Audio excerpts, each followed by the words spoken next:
Hello students, तो वापस start करते हैं हम लोग। लास्ट लेक्चर में हम लोगों ने क्या पढ़ा था बेटा? हम लोगों ने आरएनएस थ्योरी पढ़ी थी, आरएनएस इक्वेशन पढ़ी थी। क्या इक्वेशन आई थी बेटा? मैं बता देता हूँ। K is equal to A into e की power minus E A upon R T, यही इक्वेशन थी। इस इक्वेशन में ए क्या है? आरएनएस कांस्टेंट, जिसे हम लोग प्री एक्सपोनेंशियल फैक्टर भी बोलते हैं, जिसे हम लोग फ्रीक्वेंसी फैक्टर भी बोलते हैं। E is activation energy.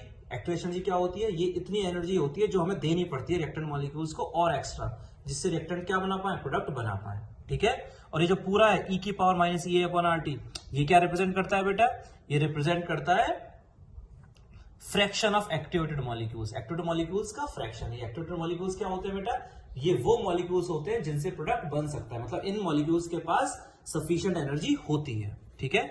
उसके बाद मैंने इस इक्वेशन पे बेस पर क्या पॉइंट्स बताए थे? एक पॉइंट पहला बहुत इंपॉर्टेंट था कि जो एक्टिवेशन एनर्जी होती है और आरएनएस कांस्टेंट होता है वो टेम्परेचर पर डिपेंड नहीं करते हैं। दूसरी बात, आरएनएस कांस्टेंट की यूनिट वही होती है जो रेट कांस्टेंट की यूनिट होती है। तीसरी बात, टेम्परेचर बढ़ाने पर रेट कांस्टेंट बढ़ता है। रेट कांस्टेंट बढ़ेगा, बहुत इंपॉर्टेंट बात है बेटा। जैसे जैसे टेम्परेचर बढ़ेगा तो रेट कांस्टेंट क्या होगा? बढ़ेगा। टेम्परेचर बढ़ाया तो ये घटा, माइनस आ तो बढ़ा तो के बढ़ गया, और के बढ़ेगा तो रेट भी बढ़ेगा। ठीक है। ठीक है, कोई दिक्कत है क्या? नहीं। और के और ए की यूनिट क्या होती है? सेम होती है, तो ध्यान रखना। ठीक। आरएन दूसरी बात और क्या कहते हैं? रेट कांस्टेंट हमेशा बढ़ता है टेम्परेचर बढ़ाने पर, चाहे रिएक्शन एंडोथर्मिक हो चाहे एक्सोथर्मिक हो। इक्विलिब्रियम कांस्टेंट, हाँ, वो घट भी सकता है और बढ़ भी सकता है। मैं इक्विलिब्रियम चैप्टर में करा भी चुका हूं। क्या बताया था मैंने वहां पर?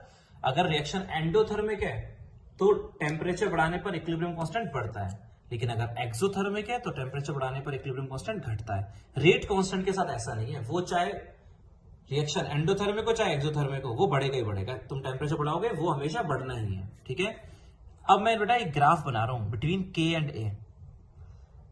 रेट कांस्टेंट और टेम्परेचर, रेट कांस्टेंट और टेम्परेचर के बीच में एक ग्राफ प्लॉट कर रहा हूं। ठीक है।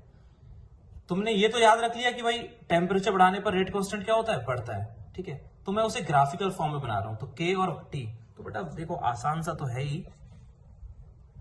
कि होगा क्या? कोई इक्वेशन y बराबर e की पावर माइनस 1 अपॉन एक्स की टाइप की है, क्योंकि ये तो k तो है y एक्सिस पर और ये जो टेम्परेचर है वो x एक्सिस पर है, तो 1 upon x minus 1 upon x आ गया है ना। तो बेटा मैथ्स तो हमने पढ़ी है, तो तुम अगर सोचो कि y बराबर y इक्वल टू e की पावर माइनस 1 अपॉन एक्स, इसका अगर ग्राफ बनाना है तो बना सकते हो, है ना। तो ये बन जाएगा ग्राफ, है ना। लेकिन अब एक देखो, थोड़ी मैथ्स लगा रहा हूं मैं। होगा क्या बेटा? बना लोगे ग्राफ ऐसा आता है। हमें ज्यादा मैथ्स में घुसना भी नहीं है, लेकिन मैं बता सकता हूँ कि ग्राफ ऐसा आता है। ठीक है। ऐसा दिख रहा है यहाँ पे लगभग, क्या दिखता जा रहा है तुम्हें? लगभग क्या हो रहा है यहाँ पर बेटा? ये किसकी तरफ बढ़ता चला जा रहा है? कांस्टेंट की तरफ बढ़ता चला जा रहा है। इसका मतलब क्या हुआ? कोई तुमसे ये कहे, एक रिएक्शन दे रखी है ए से बी, एक रिएक्शन दे रखी है ए से बी, और कहे कि भाई इस रिएक्शन के लिए तुम टेम्परेचर बढ़ाते जाओगे बढ़ाते जाओगे बढ़ाते जाओगे तो के हमेशा बढ़ता चला जाएगा बढ़ता चला जाएगा बढ़ता चला जाएगा। तो ये स्टेटमेंट सही है गलत है? कि जैसे जैसे टेम्परेचर बढ़ाओगे रेट कांस्टेंट बढ़ेगा। हाँ बिल्कुल ठीक है। लेकिन क्या है इसने? स्टेटमेंट कह रहा है कि चाहे टेम्परेचर कितना ही बढ़ाते चले जाओ, रेट कांस्टेंट हमेशा बढ़ता ही चला जाएगा। ये स्टेटमेंट सही है गलत है? ये स्टेटमेंट गलत है। टेम्परेचर तुम इन्फिनिटली बढ़ाते जा रहे हो तो क्या रेट कांस्टेंट भी इन्फिनिटली बढ़ता चला जाएगा? ये बहुत गलत बात है, बिल्कुल नहीं। रेट कांस्टेंट की भी एक लिमिटेशन होती है। ये जो के है ना, इसकी भी एक लिमिटेशन है कि ये सर्टेन लेवल तो बढ़ेगा, सर्टेन लेवल तक तो बढ़ेगा कि भाई टेम्परेचर बढ़ाओगे तो के बढ़ेगा ऑब्वियसली, लेकिन जैसे जैसे ज्यादा होता चला जाएगा ना टेम्परेचर, तो के भी ज्यादा होता चला जाएगा। लेकिन जब टेम्परेचर बहुत ही ज्यादा हो जाएगा तो रेट कांस्टेंट जो है ना वो लगभग कांस्टेंट हो जाता है, मतलब उससे ज्यादा नहीं बढ़ पाता है। मतलब हर रिएक्शन के लिए रेट कांस्टेंट की एक मैक्सिमम वैल्यू होती है। हर रिएक्शन के लिए एक रेट कांस्टेंट की एक मैक्सिमम वैल्यू होती है कि भाई इससे ज्यादा रेट कांस्टेंट नहीं हो सकता। चाहे टेम्परेचर कितना भी कर लो, इससे ज्यादा क्या नहीं होगा? रेट कांस्टेंट नहीं होगा। ये जो बात मैं बोल रहा हूँ ना, इस पर बेस्ड एक बहुत ही अच्छा सवाल है। मैं कराऊंगा या थ्योरी करा दूंगा इसकी। बहुत बहुत बहुत ज्यादा अच्छा सवाल है, करेंगे हम उसको। थ्योरी याद समझ लो पहले। क्या मतलब है कि तुमने ये तो समझ लिया कि भाई टेम्परेचर बढ़ाते तो रेट कांस्टेंट बढ़ता है, लेकिन एक सर्टेन लेवल तक तो बढ़ता है, उसके बाद लगभग क्या हो जाता है? कांस्टेंट हो जाता है। कि मतलब अब तुम टेम्परेचर बढ़ाओगे तो फर्क नहीं पड़ेगा। तो के की एक मैक्सिमम वैल्यू होती है और के की वो मैक्सिमम वैल्यू मैंने देखो ग्राफ में क्या बनाई है, ए बनाई है। क्यों, खुद ही सोच लो। यहां देखो, जब टेम्परेचर इन्फिनिटी को अप्रोच करेगा, इस इक्वेशन को देखो, तो इस इक्वेशन में अगर टेम्परेचर किसको अप्रोच कर रहा है, इन्फिनिटी को, टेम्परेचर अगर इन्फिनिटी को अप्रोच करेगा तो बताओ ई की power -1 upon infinity. 1 upon infinity का मतलब क्या हो गया, कुछ something constant upon infinity. x upon infinity मतलब 0, ई की पावर 0 मतलब e की पावर 0 मतलब 1, तो k बराबर a। तो अगर टेम्परेचर इन्फिनिटी को अप्रोच करेगा तो k किसको अप्रोच करेगा, a को अप्रोच करेगा। ध्यान रखना, क्योंकि टेम्परेचर अगर इन्फिनिटी है तो e की पावर 0 हो जाएगा, 1 अपॉन इन्फिनिटी 0, तो e की पावर 0 इज 1, तो k is equal to a। तो जैसे जैसे टेम्परेचर बढ़ता जाएगा k बढ़ता जाएगा, लेकिन जैसे ही टेम्परेचर इन्फिनिटी को अप्रोच करेगा तो k किसको अप्रोच करेगा, a को अप्रोच करेगा। और a तो टेम्परेचर डिपेंड करता ही नहीं है, वो तो हर रिएक्शन के लिए क्या होगा, फिक्स्ड होगा, वो तो टेम्परेचर बदलने पर नहीं बदलता है।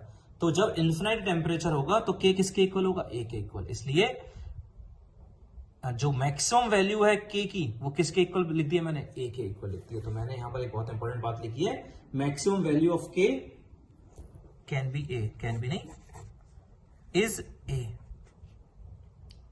जो k की मैक्सिमम वैल्यू होती है वो a होती है, ठीक है। मतलब टेम्परेचर बढ़ाओगे तो बढ़ता चला जाएगा क्या, रेट कांस्टेंट, ठीक है। लेकिन जैसे जैसे बढ़ाते चले जाओगे रेट कांस्टेंट बढ़ता चला जाएगा, लेकिन जब टेम्परेचर बहुत ही ज्यादा हो जाएगा तो उसके बाद के नहीं बदलेगा, ठीक है। के ज्यादा से ज्यादा कितना हो सकता है, ए के बराबर हो सकता है, के ज्यादा से ज्यादा ए के बराबर हो सकता है, इसके अलावा इससे ज्यादा नहीं हो सकता, क्योंकि जब टेम्परेचर इन्फिनिटी को अप्रोच कर रहा है तो के किसको अप्रोच कर रहा है, ए को अप्रोच कर रहा है। तो बहुत छोटी सी बात है, बहुत इंपॉर्टेंट भी बात है कि जो के की वैल्यू होती है मैक्सिमम वो ए होती है। तो मैंने टेम्परेचर बढ़ाया, के को बढ़ाता चला गया, लेकिन मैक्सिमम कहां तक लेके आया, ए तक लेके चला गया, है ना। लगभग कांस्टेंट ग्राफ हो जाएगा। आगे बढ़ते हैं हम लोग। इक्वेशन क्या थी बेटा, के बराबर a इंटू ई की power minus E A upon R T. दोनों तरफ ln ले लेता हूं बेटा, लॉग ले लेता हूं, तो क्या हो जाएगा बेटा, अगर इसमें तुम ln ले लोगे, यहां पर ln लोगे, यहां ln लोगे, लॉग विद द बेस ही, तो ln के ln a minus E A upon R T. Maths तुमने पढ़ी हुई है तो ये तो बड़े अच्छे से तुम बताओगे। लॉग, अगर लॉग ए बी करोगे तो log A plus log A, log A B is equal to log A plus log B. तो ln के बराबर ln लगाया इसके आगे तो ln a plus ln this, और ln दिस क्या हो जाएगा, minus E A upon R T हो जाएगा। कोई दिक्कत तो नहीं है। ln e की power minus E A upon R T को मैंने क्या लिख दिया है, ln e की power minus E A upon R T को लिख दिया है मैंने minus E A upon R T. बेटा बहुत ही छोटी सी बात है ये तो, ln e की power minus E A upon R T को लिख दिया मैं, मतलब सिंपल सी बात है ना यार। ln e की पावर x क्या होगा, x ही तो होगा।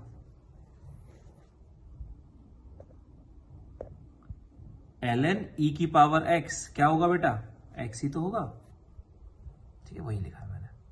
तो ln e की पावर माइनस ई अपॉन आर टी को मैंने क्या लिख दिया, माइनस ई अपॉन आर टी। अब मैं क्या कर रहा हूं बेटा, एक ग्राफ प्लॉट कर रहा हूं, किस किस के बीच में, ln k और 1 अपॉन टी के बीच में। तो ln k और 1 अपॉन टी की इक्वेशन देखो, ये किस एक्सिस पर है, y, तो y इज इक्वल टू, ये क्या हो जाएगा, कांस्टेंट c, माइनस ई अपॉन आर क्या हो जाएगा, एक कांस्टेंट, प्लस m, और 1 अपॉन टी क्या है, कौन सी एक्सिस पर है, 1 अपॉन टी, एक्स एक्सिस पर। तो y equal to M X plus सी।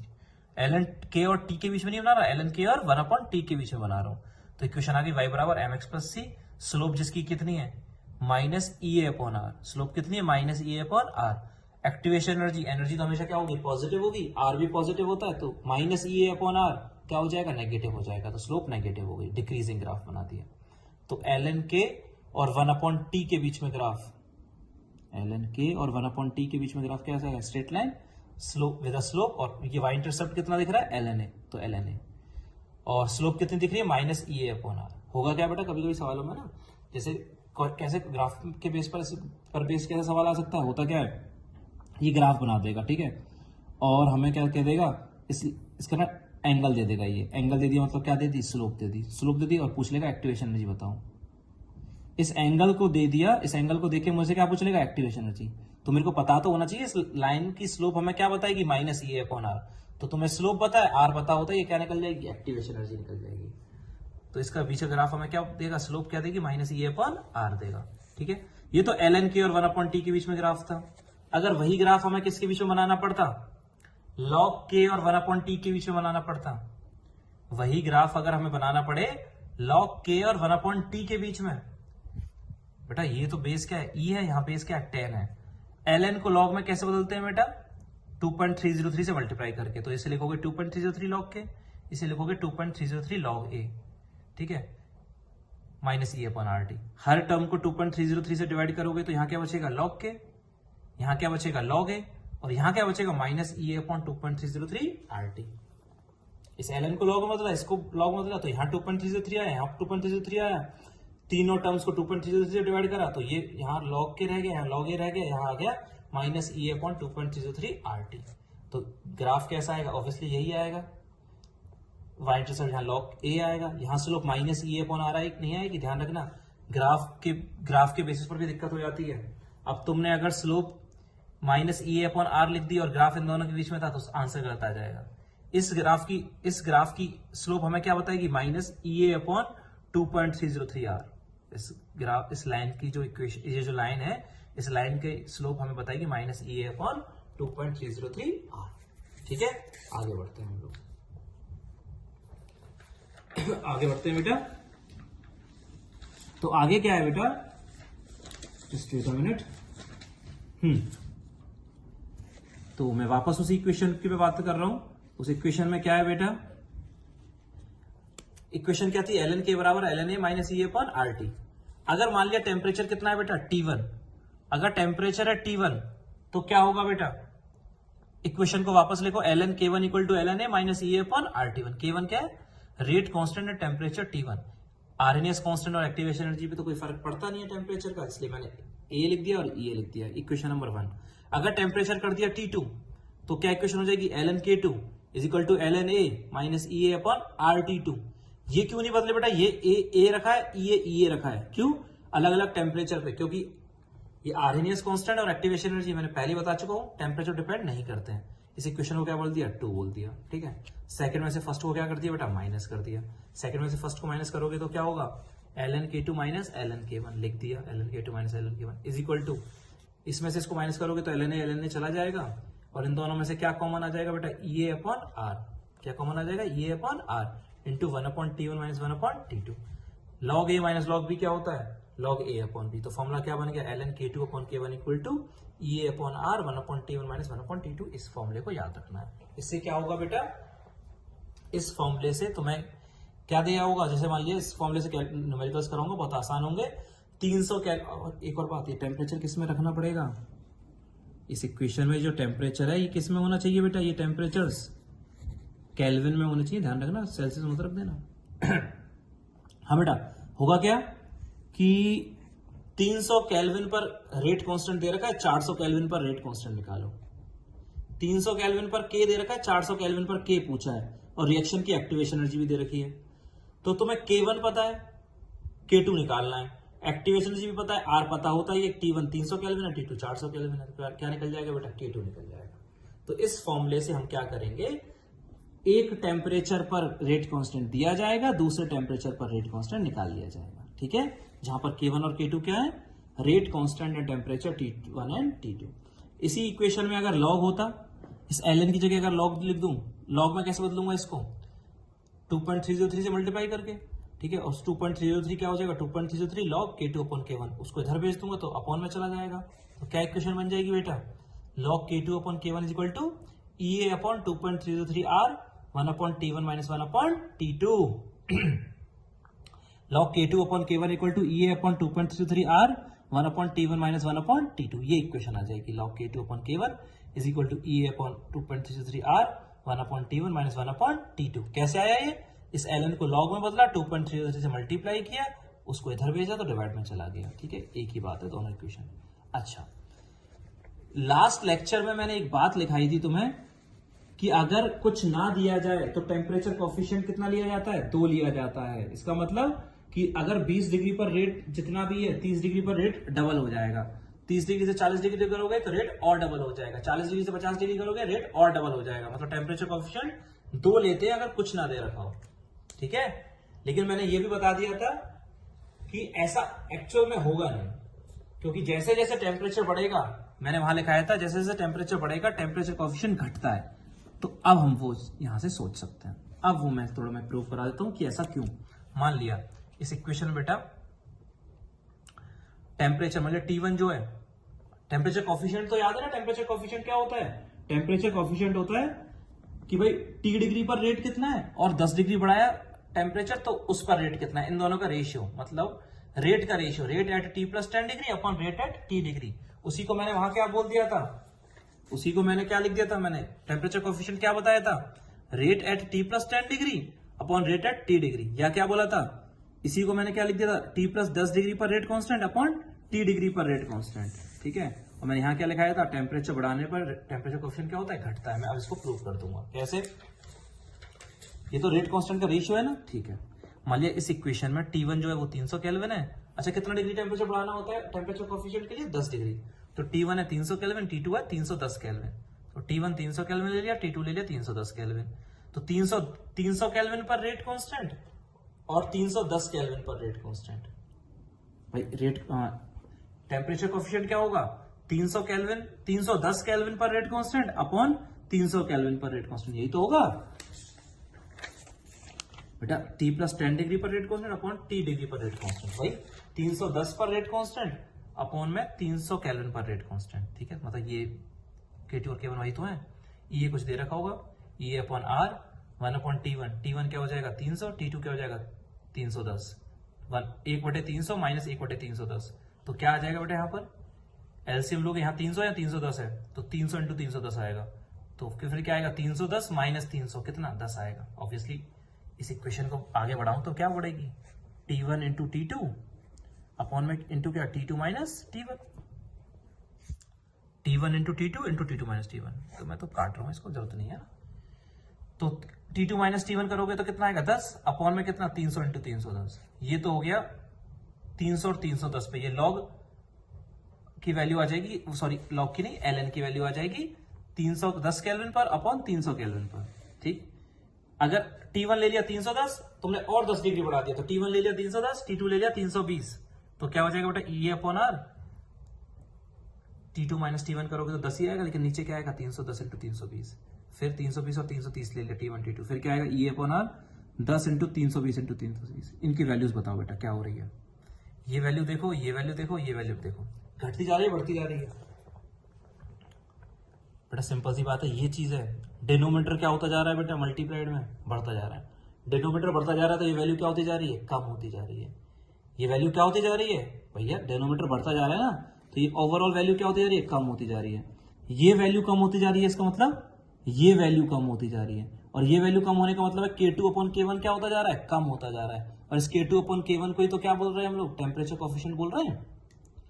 भाई ये हम लोगों ने 10-10 डिग्री का तो 10-10 डिग्री 10-10 केल्विन का ही तो डिफरेंस लिया है, तो इस K2 अपॉन K1 को ही हम लोग क्या बोल रहे हैं, टेम्परेचर कोएफिशिएंट बोल रहे हैं। K at T plus 10 upon K at T, तो ये रेशियो क्या होता जा रहा है, घटता चला जा रहा है। इस रेशियो का घटने का मतलब क्या है कि टेम्परेचर कोएफिशिएंट घटता चला जा रहा है। क्या हो रहा है, टेम्परेचर कोएफिशिएंट की वैल्यू क्या होती जा रही है, घटती चली जा रही है। ध्यान रखोगे, टेम्परेचर कोएफिशिएंट जो है वो क्या होता जा रहा है, डिक्रीज होता चला जा रहा है। ठीक है, क्योंकि ये देख लो, ये देख लो, ये देख लो, इनकी वैल्यूज कम होती जा रही हैं। तो टेम्परेचर बढ़ाते चले गए, ये रेशियो घटता चला गया, ये रेशियो घटता चला गया, इसका मतलब ये रेशियो घटता चला गया, मतलब टेम्परेचर कोएफिशिएंट घटता चला गया। तो क्या होगा, on increasing temperature K2 upon K1 decreases, so temperature coefficient also decreases on increasing temperature. तो टेम्परेचर बढ़ाने पर टेम्परेचर जो कोएफिशिएंट जो होता है वो घटता है। वो इंपॉर्टेंट बात थी, याद रख लोगे, प्रूफ मैंने बता दिया, जरूरत पड़ती नहीं है, तुम्हें याद होना चाहिए। अगर कुछ नहीं दे रखा है तो टेम्परेचर कोएफिशिएंट कितना लेना होता है, अगर कुछ गिवन नहीं है तो टेम्परेचर कोएफिशिएंट 2 लेना होता है।